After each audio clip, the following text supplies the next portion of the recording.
안녕하세요. 오늘은 좀 흥미로운 주제를 가져왔습니다. 바로 기업 벤처 캐피탈, CVC에 대한 이야기인데요. 기업의 미래 혁신을 찾겠다면서 야심차게 출범하는 CVC들 정말 많죠. 그런데 왜 그중 상당수는 얼마 못 가서 소리 소문 없이 사라지는 걸까요? 오늘 그 진짜 이유와 끝까지 살아남는 CVC들의 특별한 비결을 한번 파헤쳐 보겠습니다. 항상 보면 시작은 정말 화려합니다. 최고 경영자가 직접 나서서 발표하고 언론에서는 막 대서특필하죠. 그런데 몇 년만 지나면 이상하게 소식이 뜸해져요. 그러다 보면 팀은 슬그머니 다른 부서로 흡수되거나 아예 그 이름 자체가 조직도에서 사라져버립니다. 이거 뭔가 좀 익숙한 패턴 같지 않으세요? 그런데 진짜 이상한 건 바로 이 지점이에요. 심지어 투자 성과가 좋아서 돈을 꽤 많이 번 CVC조차도 어느 날 갑자기 문을 닫는 경우가 있다는 겁니다. 아니, 돈도 잘 버는데 왜요? 이건 단순히 재무적 성과가 성공의 전부가 아니라는 얘기인데 도대체 진짜 문제가 뭘까요? 이걸 아주 극적으로 보여주는 사례가 바로 제록스입니다. 3천만 달러로 시작한 펀드를 7년 만에 무려 2억 달러가 넘는 규모로 키웠어요. 누가 봐도 엄청난 성공이죠? 그런데 결국 패소했습니다. 왜냐고요? 이 투자 수익을 누가 가져가고 공로를 누가 인정받을 거냐를 두고 부서 간에 싸움이 난 거예요. 내부 갈등 때문에요. 이걸 보면 정말 명확해지죠. CVC의 성공, 그 생존은 단순히 돈만 버는 것과는 차원이 다른 문제라는 걸요. 그래서 오늘은 이런 순서로 한번 얘기를 풀어가 보려고 합니다. 먼저 왜 이런 역설이 생기는지 알아보고 CVC가 실패하는 진짜 이유를 파헤칠 겁니다. 그리고 성공의 비밀인 무대 앞과 무대 뒤 업무가 뭔지 자세히 설명해 드리고요. 마지막엔 여러분이 바로 써먹을 수 있는 구체적인 실행 계획까지 딱 정리해 드릴게요. 자, 그럼 첫 번째 이야기부터 시작해 보겠습니다. 왜 재무적으로 성공하는 것만으로는 부족한 건지 이 역설적인 상황 속으로 한번 들어가 보죠. 사실 CVC가 이렇게 생겼다 사라졌다 하는 건 어제오늘 일이 아닙니다. 역사를 보면 계속 반복돼 왔어요. 90년대 기술붐 때 잔뜩 생겼다가 닷컴 버블 꺼지면서 사라졌고요. 2008년 금융위기 때 또 한 번 움츠러들었죠. 그리고 최근 10년 동안 다시 엄청나게 드러났는데 이 역사가 또 반복되지 말란 법은 없겠죠. 이런 패턴을 보면요. 이건 단순히 시장 상황이 좋고 나쁨의 문제가 아니구나. 뭔가 더 근본적인 문제가 있겠구나 하는 생각이 듭니다. 네, 그럼 그 근본적인 원인이 대체 뭘까요? 지금부터 CVC가 실패하는 진짜 이유를 파헤쳐 볼 텐데요. 아마 여러분이 막연히 생각하시던 것과는 좀 다를 수도 있습니다. 우리가 보통 CVC가 망했다고 하면 뭘 탓하나요? 좋은 투자건을 못 찾아서, 시장이 안 좋아서. 보통 이런 외부 탓을 하기 쉽죠. 근데요, 진짜 범인은 바깥이 아니라 바로 내부에 있었습니다. 그건 바로 관리되지 않은 내부 갈등입니다. 이게 핵심이에요. 내부 갈등? 이게 대체 뭘까요?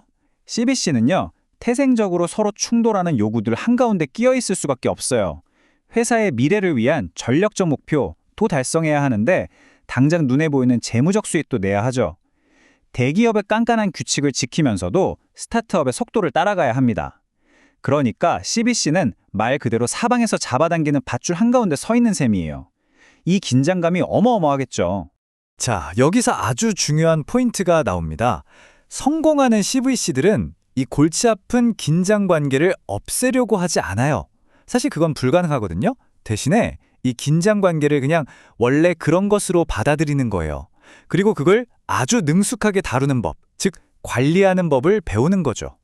바로 이 지점에서 평범한 CVC와 탁월한 CVC가 갈립니다.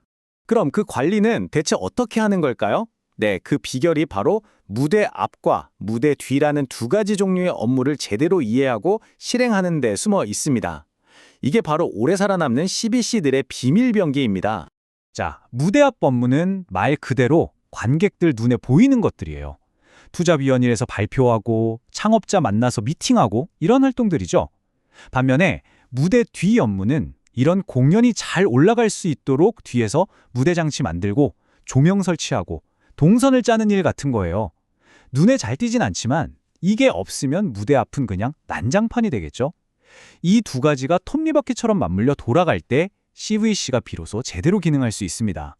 자, 그럼 먼저 관객들이 다 보는 무대 위, 즉 무대 앞 업무부터 한번 들여다보죠. 매일매일 부딪히는 이 복잡한 관계 속에서 그 긴장감을 어떻게 생산적으로 관리하는지에 대한 이야기입니다. 어떤 CBC 리더가 이런 말을 했어요. 우리는 우리 자신을 인터페이스로 본다. 이 말이 무대 앞 업무의 본질을 정말 잘 보여주는데요. CBC는 단순히 중간에서 돈만 전달하는 조직이 아니라는 겁니다. 완전히 다른 문화와 속도를 가진 거대 기업과 스타트업이라는 두 세계가 서로 소통하고 협력할 수 있게 만드는 살아있는 인터페이스가 되어야 한다는 뜻이죠. 그래서 성공하는 CBC들은 이 무대 위에서 아주 영리하게 4가지를 실천합니다. 첫째, 처음부터 반대하는 사람 붙잡고 씨름하지 않아요. 일단 우리 편, 우리를 지지해주는 사람들이랑 먼저 시작해서 작은 성공 사례, 스몰 윈을 만드는 거죠. 둘째, 한 페이지짜리 헌장을 만들어서 우리가 왜 존재하고 뭘 잘했다고 평가받을 건지를 모두가 똑같이 이해하게 만듭니다. 셋째, 조직 곳곳에 우리 CBC를 지지하고 다른 부서와 연결해줄 연결고리 역할을 할 사람들을 심어두고요. 마지막으로 스타트업들이 우리랑 일할 때 복잡한 절차 때문에 지치지 않도록 내부 프로세스를 아주 단순하고 명확하게 만듭니다. 자, 이제 화려한 무대 앞에서 보이지 않는 곳, 하지만 어쩌면 더 중요한 무대 뒤 업무를 가보겠습니다. 이건 CBC가 장기적으로 성공할 수 있는 판 자체를 까는 일입니다.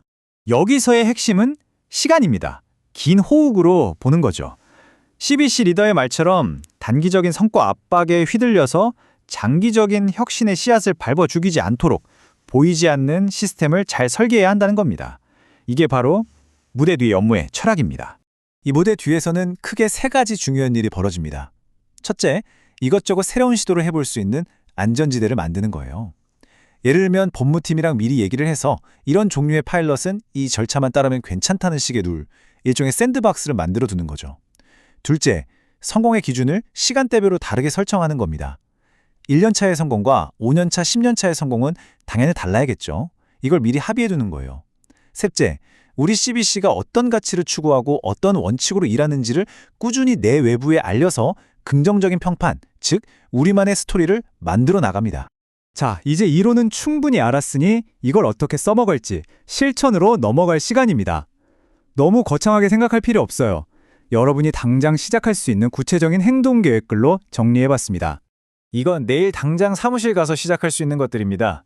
먼저 딱 1장짜리 우리 CBC 현장을 한번 써보세요.